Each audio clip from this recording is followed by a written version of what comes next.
You do not need a teaching degree, the perfect Pinterest-worthy classroom, or the perfect curriculum in order to start homeschooling.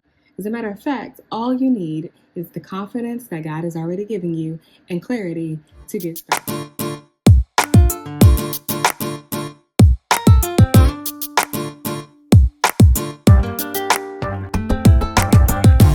Hey guys, welcome back. I am Destiny, the Kingdom Homeschool Strategist, and today I'm going to walk you through how to get started with homeschooling as a beginner. We are still in the back to school season, and I know a lot of moms are out there wondering if it is all possible for them to get started with homeschooling. I'll give you a little bit of backstory on how I got started. During the pandemic, so in 2020, during the pandemic in 2020 was our first year of homeschooling. I personally thought that I had to have everything figured out, the perfect Pinterest-worthy classroom, the perfect experience for my kids. I thought I had to be the perfect teacher with the perfect curriculum, the perfect wife, and the perfect mom. But I quickly learned that that was going to quickly lead me to spiraling out of control. Because perfection is not what our kids need. It's actually consistency. All they need is for us to be consistent. I didn't have a teaching degree. I didn't need the perfect classroom. I didn't need the perfect posters on the wall. All I needed was to be myself, to learn myself, to understand myself and my children, and to go from there. The best way to accomplish your goal is by being consistent. That doesn't mean that things won't change. It simply means that you have a goal that you are focused on. And in this case, it is homeschooling. And you are going to be consistent in the rhythms, the routines, and the peace that you are trying to maintain in your home. Consistency also does not mean that you are trying to be perfect. It means that if my goal is to have my kids read, 50 sight words by the end of the next 3 months, then I'm going to consistently work on a certain amount of words based off of my child's learning styles and our family routine and our family schedule to make sure that I am consistently working on this particular thing so that we can accomplish the goal. It does not mean that you can never make a change. It simply means that you are going to show up for yourself, for your child, for your family, based off of the other anchors, using God as your source, making sure that you have rhythms and the support that is needed, knowing who you are, knowing who your child is, and wrapping that all up in a pretty little bow named consistency. Now, how do you actually move forward with beginning to homeschool? The first step is pick one rhythm to start with. Are you going to focus on, let's say, your morning routine, your afternoon routine, or your evening? What part of that do you think will make the most difference and is the easiest for you to implement now? For example, your morning rhythm. You know you, or you should, or we're working on knowing you. For the morning, will making breakfast stall your morning? Is that something that you do not look forward to?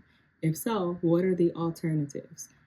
Can you outsource breakfast? Can your husband make breakfast? Can an older child make breakfast? Or can you just make meal prep breakfast? Can it be easier things like Pop-Tarts or cereal or something that you don't actually have to take a lot of time in order to do? Pick the rhythm.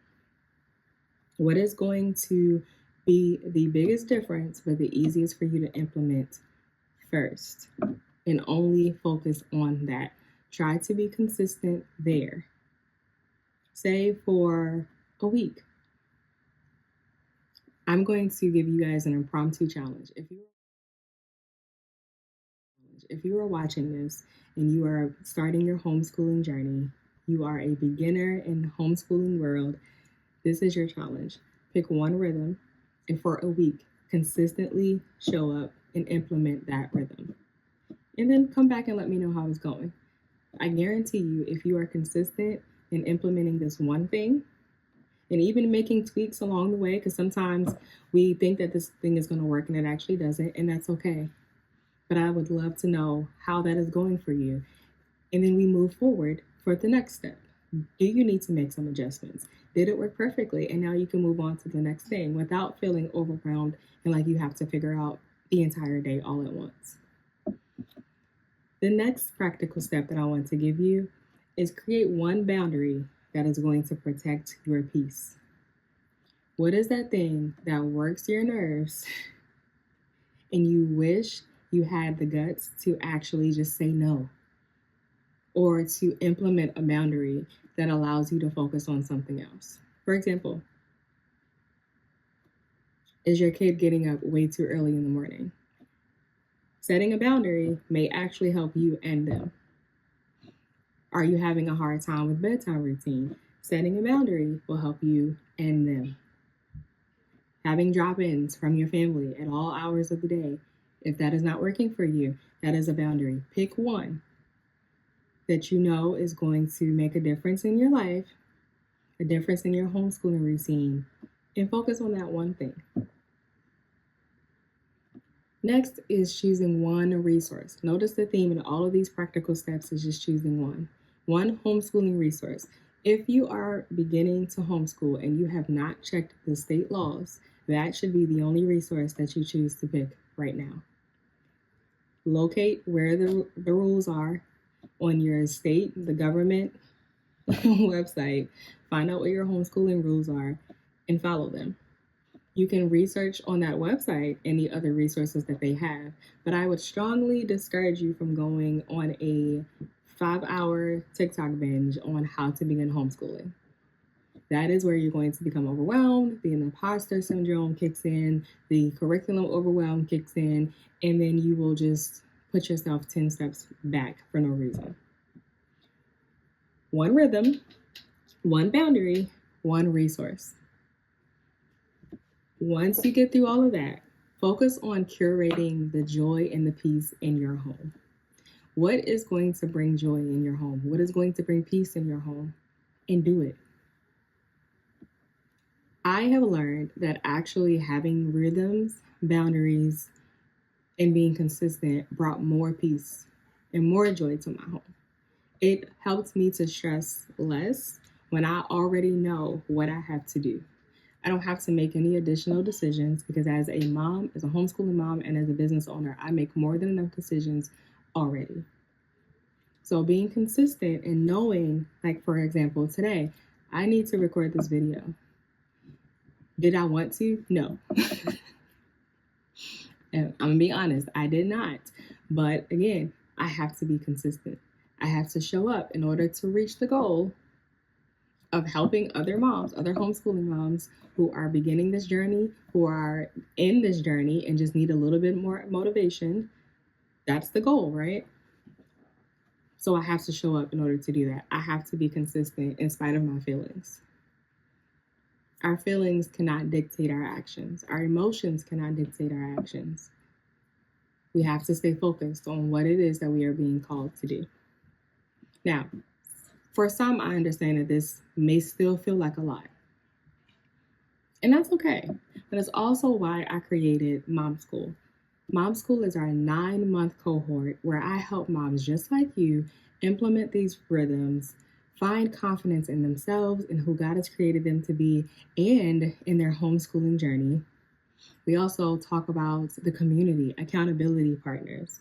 We're building peaceful rhythms in our homes. We are showing up exactly as who God has created us to be. And you don't have to do it alone. We are tackling the very things that I talked about in this video.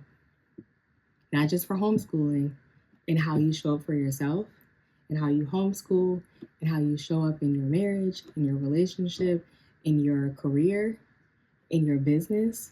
All of it is rooted in the same anchors. The same rhythm, routine, peace, confidence, identity. It's all wrapped in the same thing. So if any of this sounds like something you would love to have extra support in, we are waiting for you. There are plenty of moms all over the U.S. already within Homeschool waiting to hold your hand along this journey. We are all willing to do this together. We're just waiting for you to click that link and come on over and join us. I will be back next week consistently with another video. Let me know in the comments how your practical steps are going. One more time, make sure you pick one rhythm to start with, you create one boundary, and you find one resource. And if you have not already looked up your state laws, that is your one resource. I've already given you the answer. You don't even have to look that far. Homeschooling in my state. How to homeschool in Maryland should be your Google search. It's that simple. Once you do these things, or even if you have a question, I strongly encourage you to comment below, and I will be the one that answers. Not a robot. Although I am a techie girl, that is one of the benefits also in mom school. We have a GPT that I created named Ava, who is going to be your additional accountability partner. So we have accountability partners that I will assign that are real life. You will meet up once a quarter and build a sisterhood in your local area. But in those moments when it's midnight and you're up and you really, really need some encouragement, or you really, really need somebody to answer your question, as if I was the one that you had texted, and you really don't want to go on a reel binge or a TikTok binge, that is why Ava was created. Ava, I took out this ground beef and I don't even know what to do with it. Please give me an email suggestion. Ava GPT, can you please give me a Bible study plan for faith? Because I feel like my faith right now is struggling in this whole journey of homeschooling. Ava, the GPT created for Palm School, can you please give me a project for tomorrow? Because my kid wants to learn about volcanoes and I have these 3 products, these 3 supplies, and I don't know what to do with them. That's why she was created, to bridge the gap between me, your Kingdom Homeschool strategist, and your awesome accountability partners that were already within Mom School, just waiting for you to join us.